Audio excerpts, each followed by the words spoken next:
Hey guys, today the exercise that we're going to be doing is the Nordic curl. Your gym may not have the Nordic curl machine, so this is for you if you do have the Nordic curl machine.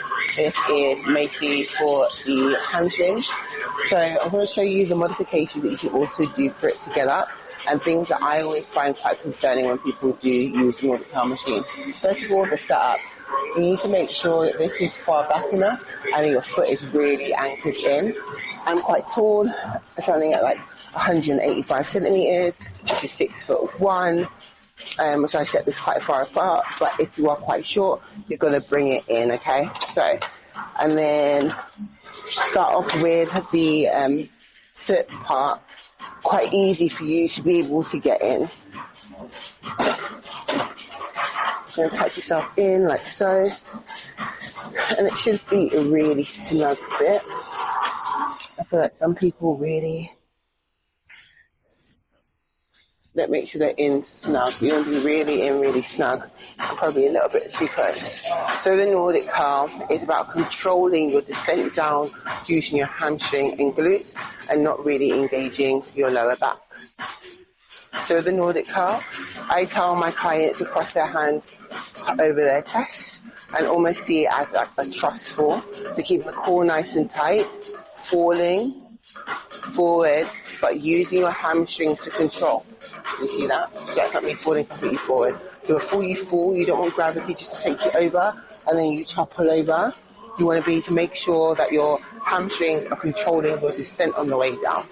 And at the point of that movement, your hamstrings are not going to be able to hold your weight anymore, and you're going to fall, and that's okay.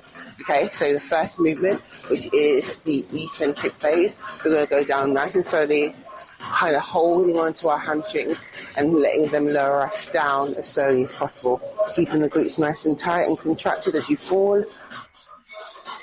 And in this position, you're nice and stretched out. So I'm going to go through the eccentric phase separately. I'm going to bend our knees and we're just going to crawl up. If you're doing it and you cannot do the concentric phase, that is how I would expect you to come up, is just to crawl up and not put any pressure onto your lower spine. So I'm going to go through the eccentric phase and then go through the concentric phase. There are two ways to do concentric phase. One, I call it like the hip back or the letter Z, or the way it's meant to be done, or the way you see it really done. Both use the hamstring. So I'm going to show you both. So the first one is going to be the one that I call the Z, or the bum shoot back. Glutes nice and tight, controlling yourself on the way down. Big stretch.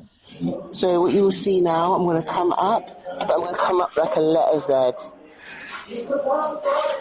My back is flat, but my bum has shot back for the rest of my body, so I look like the letter Z. The second way to do it is coming up almost in the same way that you come down in a nice flat position to keep the core nice and tight, falling forward, and then coming up, squeezing the hamstrings. So those are the two ways that you can do it. This is quite an advanced movement, but if you want to have a go, let me know how you've got on.